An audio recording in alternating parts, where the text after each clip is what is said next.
great to see you. You know what I just happened? You won't believe it. I just come off the phone with our boss, and you know what they want? They want timelines and budget for the protocol that I just finished writing. So how are we going to achieve that? Does this scenario sound familiar? Hello, I'm Carl Kramer, Vice President of Clinical Affairs at Patient Recruiters, and this is my colleague. Hi, I'm Dr. Ann-Katrine Peterson. I'm the Chief Medical Officer of Patient Recruiters. I'm here to share with you 3 ways on how you can accelerate enrollment in your clinical trials. Just like sports, the game may be won or lost in the preseason. It is not only about choosing the most talented players, it is about how you prepare for your game.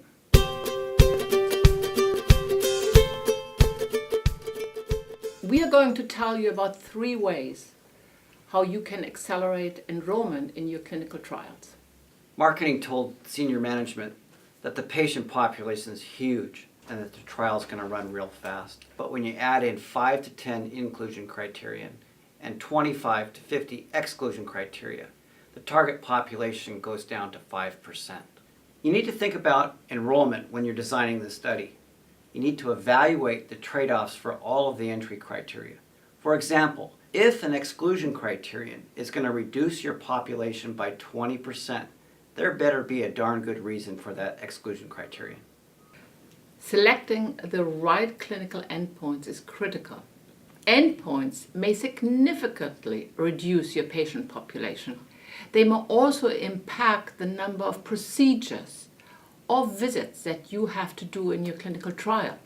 So assess them well and always evaluate the effect that they have on your study population.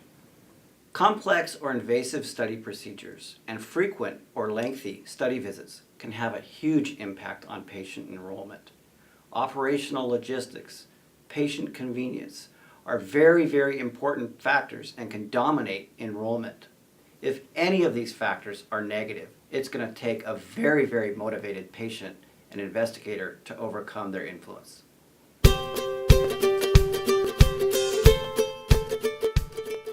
The second way to improve enrollment is to select the right sites.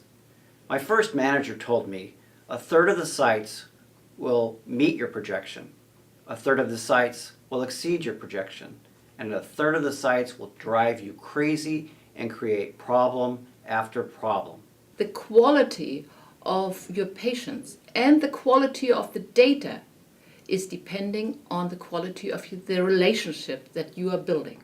First, you should assign this task to a senior member of your team. A senior member will know the protocol, will know the data, will know the science that is behind the protocol, and these are the people that should interact with the site directly. The second tool that will greatly help you to get better data is to design a comprehensive and practical questionnaire that you present to the investigators. The third way is to conduct phone interviews with the PI. And we also recommend to do that with key members of the clinical research team. This will help you to cross-validate the responses, so you are sure that what they are telling you is really what is going on at the site. And don't forget, at the end of each conversation, ask the investigator if they have recommendations for other clinical research sites. They are at meetings, at conferences, and read all the newsletters, so they know people, and you could take advantage of it.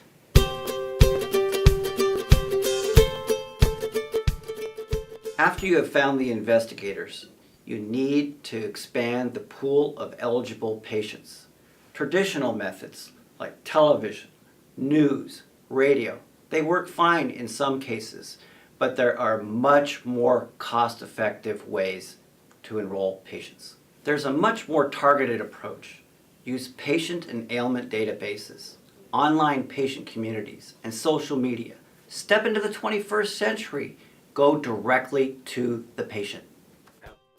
Thank you for watching this video about 3 ways to accelerate clinical trial enrollment. At Patient Recruiters, we can help find the right patients right away.